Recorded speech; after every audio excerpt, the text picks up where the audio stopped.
Luke 14, English Standard Version. One Sabbath, when he went to dine at the house of a ruler of the Pharisees, they were watching him carefully. And behold, there was a man before him who had dropsy. And Jesus responded to the lawyers and Pharisees, saying, "Is it lawful to heal on the Sabbath or not?" But they remained silent. Then he took him and healed him and sent him away.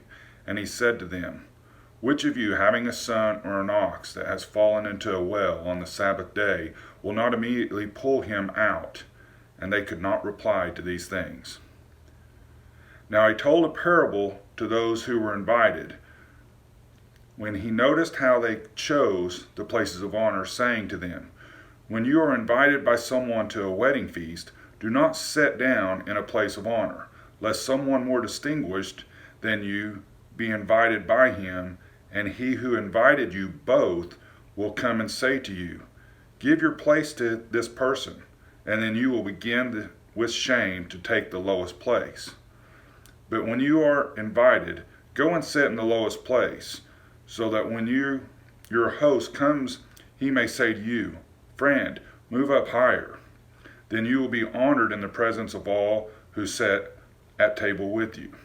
For everyone who exalts himself will be humbled, and he who humbles himself will be exalted." He said also to the man who had invited him, "When you give a dinner or a banquet, do not invite your friends or your brothers or your relatives or rich neighbors, lest you also invite you in return and you be repaid. But when you give a feast, invite the poor, the crippled, the lame, the blind, and you will be blessed, because they cannot repay you, for you will be repaid at the resurrection of the just." When one of those who reclined at table with him heard these things, he said to him, "Blessed is everyone who will eat bread in the kingdom of God." But he said to him, "A man once gave a great banquet and invited many. And at the time for the banquet, he sent his servant to say to those who had been invited, 'Come, for everything is now ready.' But they all alike began to make excuses. The first said to him, 'I have bought a field, and I must go out and see it. Please have me excused.' And another said, 'I have bought 5 yoke of oxen, and I go to examine them. Please have me excused.' And another said, 'I have married a wife, and therefore I cannot come.' So the servant came and reported these things to the master. Then the master of the house became angry and said to his servant, 'Go out quickly to the streets and lanes of the city, and bring in the poor, and crippled, and blind, and lame.'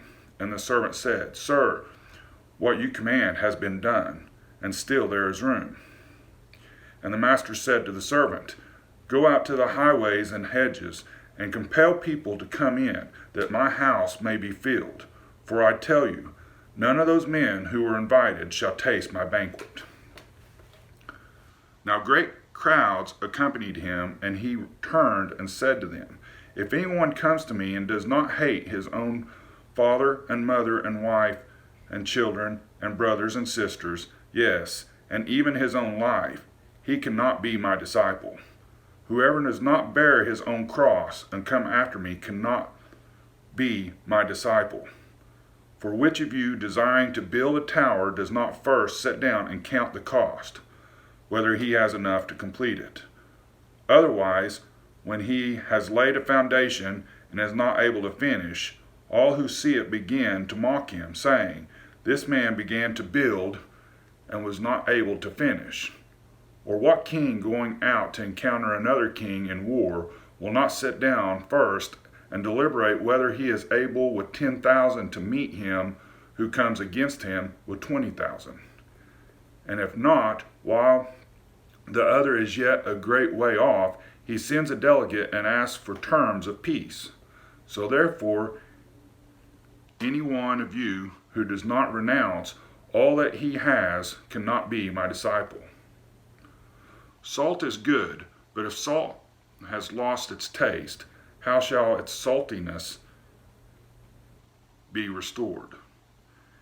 It is of no use either for the soil or for the manure pile. It is thrown away. He who has ears to hear, let him hear.